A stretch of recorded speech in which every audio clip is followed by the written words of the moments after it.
이번 주에 코스피의 대형주들이 하락으로 장을 마무리했습니다. 하지만 유일하게 삼성전자는 상승으로 마무리했는데요. 그 이유가 안녕하세요. 재테크 읽어주는 파일럿입니다. 우리가 삼성전자를 적립식으로 잘 모아가고 있죠. 이 삼성전자가 최근에 7만원을 깨지고 6만원 후반대까지 내려갔다 왔는데요. 그때도 제가 웬만하면은 버티는 게 좋다 이렇게 말씀을 드렸었는데 그 이면에는 삼성전자의 계속되는 호재 때문에 그렇습니다. 어떤 호재가 있는지 알고 있어야 우리가 삼성전자가 다시 한번 또 떨어지더라도 버틸 수가 있는데요. 오늘은 그 부분에 대해서 좀 공부하는 시간을 가져보도록 하겠습니다. 그리고 삼성전자가 그럼 이 호재를 등에 업고 얼마까지 갈까? 그 부분에 대해서도 뒤에서 한번 짧게 이야기를 나눠보도록 할게요. 그리고 제가 이제 지방에 계신 분들을 위해서 지방에서 특강도 이제 진행을 하는데요. 롯데백화점 문화센터에서 특강을 진행합니다. 8월 달에는 8월 23일과 8월 24일 부산에 있는 롯데백화점 문화센터에서 특강을 진행하는데요.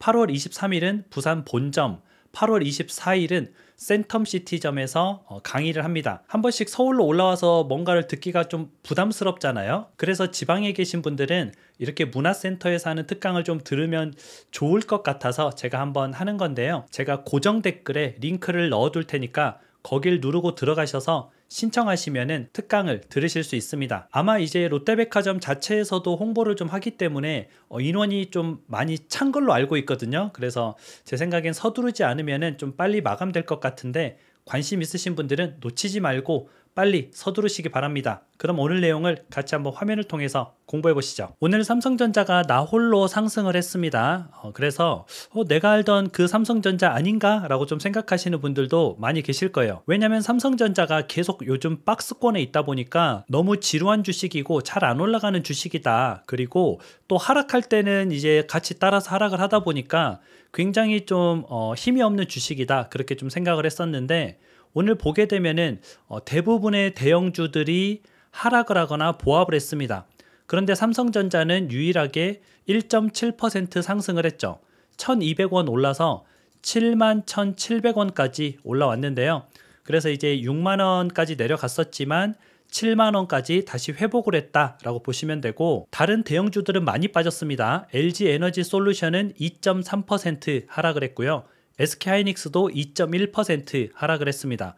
네이버도 2.3% 하락을 했죠. 그래서 장에 비해서는 1.7% 상승한 거면 굉장히 좀 선방을 한 거죠. 삼성전자가 이렇게 이제 하락장에 버티는 이유는 연달아서 터지는 대형 납품건 때문에 그렇습니다. 우리가 이제 얼마 전에 다뤘었죠. 삼성전자가 테슬라에 납품을 한다. 인공지능 칩을 납품을 한다. 그 호재를 좀 다뤄드렸었는데 그 호재뿐만 아니라 다음 호재가 또 나왔습니다. 삼성전자의 최근 수주 현황인데요. 테슬라의 인공지능 칩을 22조 원 정도 납품한다. 이건 제가 방송했던 거죠. 그런데 이게 일론 머스크가 이거에 몇 배는 더 달하는 금액이 될 것이다 라고 X라는 플랫폼에 또 올렸었죠. 그리고 또 이번에는 애플 아이폰에 이미지 센서를 수조 원가량 납품한다 라고 이제 계약을 체결했습니다. 핸드폰에 보시면은 이렇게 이미지 센서가 들어갑니다. 이 이미지 센서가 무슨 역할을 하는 거냐면 빛이 들어오면은 이 빛을 디지털 센서로 전환을 하는 겁니다. 그래서 우리가 이제 이미지를 볼 수 있게 해주는 건데 핸드폰에서 이거 굉장히 핵심적인 기술입니다. 우리가 이제 아이폰을 쓰는 이유가 뭐 잠금 장치, 보안 때문에도 있지만 대부분의 여성분들이 카메라 때문에 아이폰을 많이 씁니다. 그만큼 이 카메라가 굉장히 중요한 역할을 하는 거죠, 매출에. 그런데 이제 그동안은 이걸 소니라는 일본 회사가 독점적으로 납품을 했었습니다. 소니가 이제 카메라 좀 굉장히 유명한 회사잖아요. 그런데 이걸 삼성전자가 2029년부터 애플의 아이폰에 납품을 하는 거죠. 실제 이제 점유율을 보게 되면은 이미지 센서 시장 점유율입니다. 소니가 51.6%, 삼성전자가 15.4% 뭐 이렇게 나타내고 있는데요. 소니가 이렇게 압도적으로 1위를 할 수 있었던 이유는 뭐 때문이라 그랬죠? 애플의 아이폰 때문에 그렇습니다. 그동안은 아이폰에다가 납품을 많이 하다 보니까 아이폰이 1년에 대략 한 2억 대 팔리거든요. 그러면은 이미지 센서도 2억 개를 납품을 하는 거잖아요. 엄청난 납품량이죠. 어디에서 이미지 센서를 2억 개 쓸 곳이 있을까요? 그러다 보니까 이제 소니가 저렇게 이미지 센서 시장에서 압도적으로 1위를 했는데 그게 바로 애플의 아이폰 때문이었다. 그런데 삼성전자가 애플의 아이폰에 납품을 하게 되면 어떻게 될까요? 소니의 점유율은 줄어들고 삼성전자의 점유율은 늘어나겠죠. 그럼 여기서 또 궁금한 게 애플의 아이폰이 그동안 소니에서 잘 납품을 받고 있었는데 왜 삼성을 선택했을까? 이게 좀 궁금하잖아요. 우리가 이제 비교를 해볼 필요가 있습니다. 아이폰 같은 경우는 아이폰 16 프로가 플래그십 모델입니다. 삼성은 갤럭시 S25 울트라가 플래그십 모델이죠. 이 두 개를 놓고 비교를 해보면은 카메라 화소 자체가 애플의 아이폰 16 프로 같은 경우에는 4,800만 화소입니다. 굉장히 높은 거예요. 그런데 삼성은 2억 화소입니다. 거의 한 4배? 4배가 조금 넘죠. 4배가 넘는 수준의 뛰어난 카메라 성능을 가지고 있는 거죠. 그러다 보면은 애플의 아이폰이 야 이거 굳이 소니한테 납품 받을 필요 있어? 경쟁자긴 하지만 그래도 뭐 삼성의 납품을 받아서 더 좋은 퀄리티를 만들어내는 게 결국은 아이폰을 더 많이 팔 수 있는 방법이겠다 이렇게 당연히 생각을 할 거잖아요. 그동안은 경쟁 관계였기 때문에 쓰지 않았던 겁니다. 그런데 결국에는 삼성이 저렇게 카메라가 뛰어나다 보니까 삼성 거 이미지 센서를 쓰게 되면은 아이폰은 더 좋아지는 거니까 그럼 우리 제품을 더 많이 팔 수 있잖아 라고 좀 역발상을 한 거죠. 그리고 이미지 시장이 계속 커지고 있거든요. 지금 여기 보게 되면은 현재 2025년에는 대략 200억 달러 정도 되는 시장입니다. 그런데 2029년에는 265억 달러로 굉장히 커지게 돼요. 지금보다 30%는 더 성장하는 시장이죠. 그러다 보면은 뭐 지금은 2억대 납품을 하지만 나중에는 2억 6천만 대를 납품을 할 수도 있습니다. 그럼 당연히 매출이 더 높아지겠죠. 그리고 이제 삼성의 이미지 센서가 저렇게 애플의 아이폰에만 들어가는 게 아니고 플래그십 폰 카메라에도 물론 들어가지만 여기서 말하는 플래그십이라는 것은 이제 좋은 핸드폰을 얘기하는 거예요. 갤럭시 S 시리즈, 아이폰, 뭐 프로 시리즈 뭐 이런 것들을 얘기하는 건데 그런 좋은 핸드폰 카메라에도 들어가지만 자율주행 자동차에도 이미지 센서가 들어갑니다. 그리고 휴머노이드 로봇도 이제 눈을 만들잖아요. 눈을 달게 되는데 그 눈에도 이미지 센서가 들어가죠. 그리고 CCTV에도 이미지 센서가 들어갑니다.